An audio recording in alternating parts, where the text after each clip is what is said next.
my Sail Chicago members. We present to you Caring for Our Colgates. What we want to show you today is a standardized way we want you to put the Colgates away.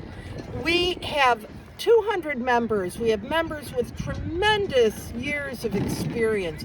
There are many ways to do something and do it well, but we want to standardize how we do things.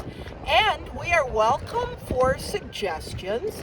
If you have better ways to do things, we want you to submit your ideas, but we don't want you to just do your better way because that opens the door for everyone to do it better, and then it's no longer standardized. So give us your great ideas because we can always incorporate them into this program.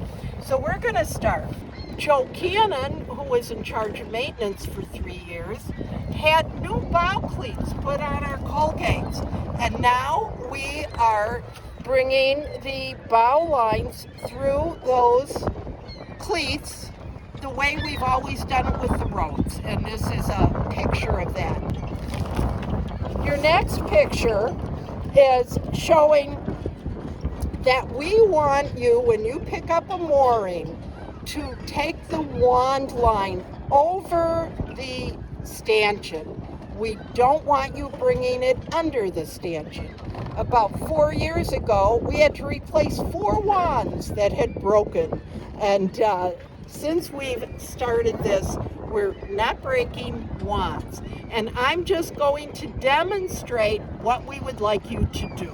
When you pick up your mooring, we want you to grab your wand, and we want you to bring the line over the stanchion.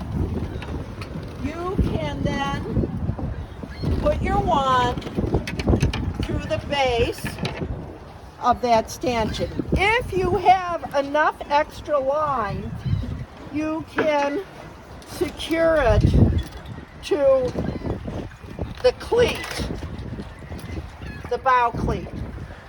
But if you don't have enough line for that, you can leave your wand on board like this. When you are finished with your sail, we want you to leave your engine in this position with your handle forward. I'm going to put the engine in the water now.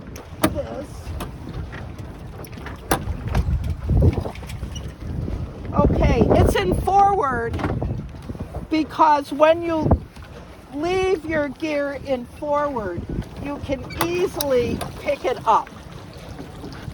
I'm going to put it back. So, in the past, we have taught you to pump fuel into the engine prior to starting it. But since we put the motors on, we have found that we can start them, of course, in neutral without putting extra fuel in there. We've been able to start it with just using the choke. The other thing that is different, the manufacturer of the Tohatsu engines tells you to idle them for 3 minutes before turning them off. And I've had to stop myself already a few times this year. As soon as we're on the mooring, someone says we're on, and I say, turn off the engine. No, don't turn it off. Leave it idle. All right, your fuel tank. You should notice on the fuel tank, 3 marked lines, 1, 2, 3. That's 1 gallon, 2 gallon, and 3 gallons. You'll notice it's not even between the 2 gallons and 3 gallons. What we are asking is that when your fuel gets down to 1 gallon or less, that you notify the boat managers online that you need refueling. I think everyone knows where to attach the main halyard. We attach it to the U-shackle on the back of the boom. You've attached your main halyard, and now we want your lines uncleated. Don't touch the spinnaker or the jib halyards. Leave those alone. But your reefing line, we want you to pull your reefing line all the way through to the stopper knot. And that's on reef 1 and reef 2.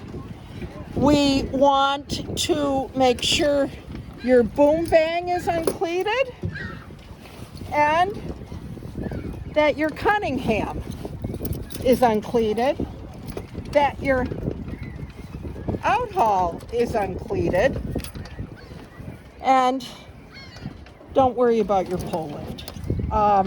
The other thing that we are asking is that you uncleat your backstay tensioner line. So it's uncleated there and it's uncleated over here. So all lines uncleated. Now you're going to have a lot of slack in your reefing lines, and I'll show you what we want you to do with that. You've got all these lines, and it's like, man, I don't want to look at those. These are reefing lines? These are your reefing lines. It's like, oh my gosh, that's a mess. But we just want you to tuck them into the sail. How many times have you tried to raise your main and it won't go up? And it's the reefing lines. So you will never have a problem raising your main now because of reefing lines. The other thing I want to remind you is if you have reefed, we want you to be sure to untie your nettles and be sure to put the cars back in the track.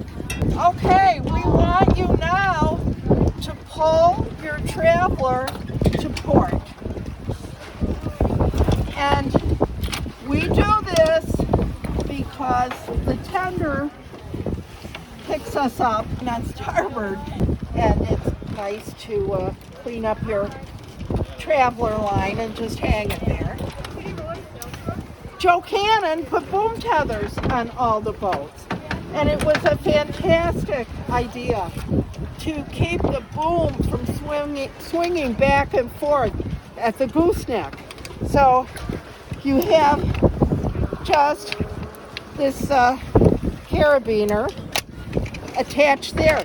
Now we have not tightened our main halyard yet, because if you tighten your main halyard, you won't be able to get your boom tether attached to the bail here. Andy, would you tighten the main halyard now, please? Okay, and so now that really helps a lot to secure the boom. We used to leave some of our main sheet aft and try tightening it at this cam cleat, and it would always become loose, and then the boom would loosen up. So now we want you to pull the main sheet up to the stopper knot and then clean it up at the main block. Now you're ready to clean up your main sheet. You want to be sure you always pull it down first through the cam cleat, then put your half hitch in there. Okay, you got that. And now you want to clean up your sheet.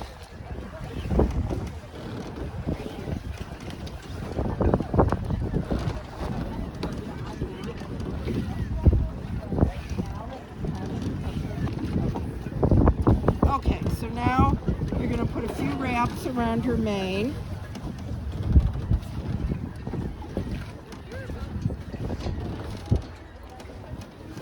Ugh.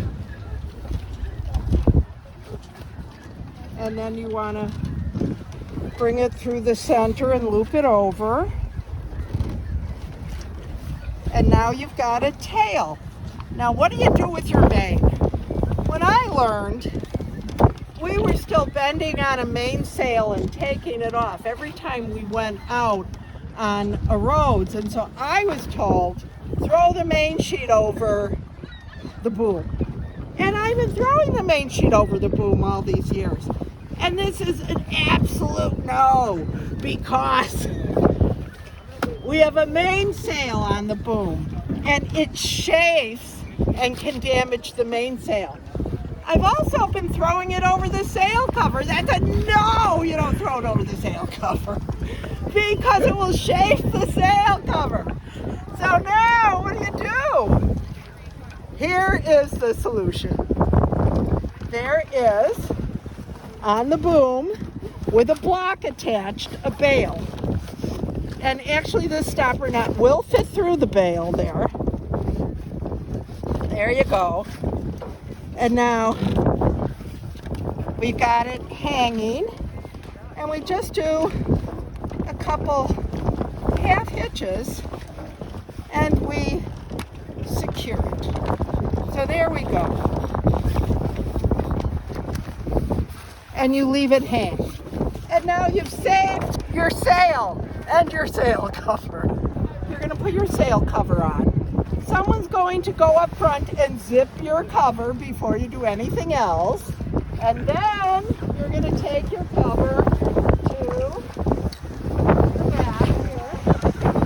And then I'm going to show you what not to do, which is what I've done for years. You don't put it through the U-shackle. And you don't tie it around the boom. You put it through the halyard shackle. And why do you do this? Because these edges are smooth and they're not going to chafe your tie. And now we do a very complex knot. It's your shoelace. Okay, so now you can start snapping your sail cover together. And just finish the job here. Okay, what do you do with your lines? I'll tell you what not to do. It's something I've done for years. This is albatross, and albatross's lines fit beautifully underneath the hatch cover. That's a no. We don't want them there because rainwater can infiltrate the cabin unnecessarily if your lines are under your hatch cover. We want your lines loosely coiled on top of the boat. We want your jib sheets to have 2 wraps around the jib sail, no more than 3 wraps. We want them to be coiled around the winch and secured on the winch. So this is a picture of what your lines should look like when you're ready to put your boat away. You're looking at the sail tie on the jib now. Those sail ties are long enough to secure them in at least 2 spots around the jib sail. This is so important. A number of years ago, someone forgot to put the sail tie around the jib sail on one of our boats, and a really bad storm came up and it ripped the jib sail off the boat. So very important. This year, all of our boats have tiller covers to protect these tillers. And you can just tie this with a slip knot. And that should be good. Here is our tiller tie. So we want you to put a clove hitch around this tiller to secure it. So you start by bringing your line over the tiller, then under and across, and then underneath that line that you brought across, and you have a clove hitch. It goes through a carabiner with a jaw, and you simply click the carabiner onto the stanchion base. And be sure you click it so that your line is up here, and you just tighten this into the jaw, and your tiller is secure. And now the brilliant part is the release. To release it, you just pull up on it and it releases. And then I tighten it. And if you pull up on it and it doesn't release, you can simply hold your carabiner down. But there you go.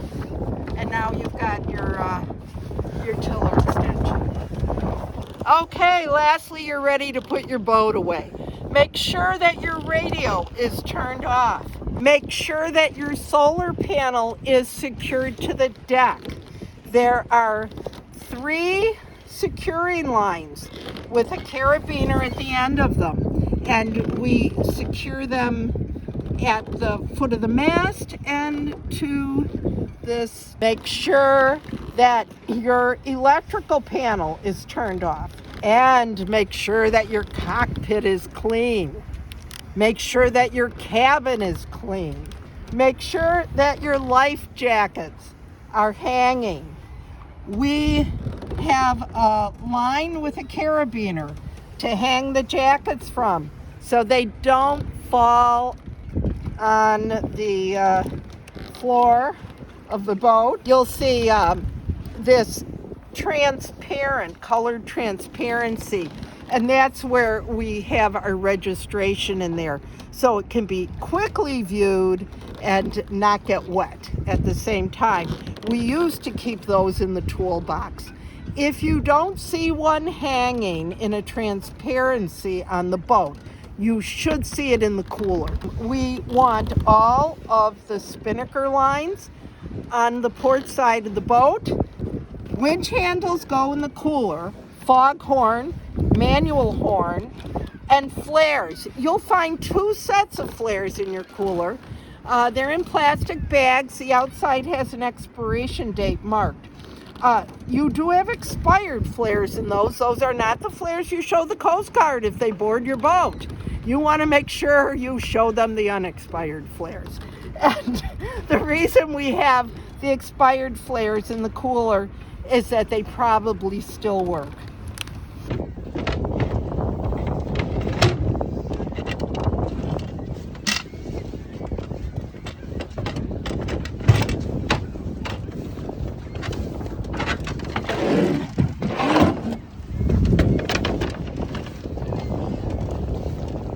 Okay, you're ready to leave and you want to lock up.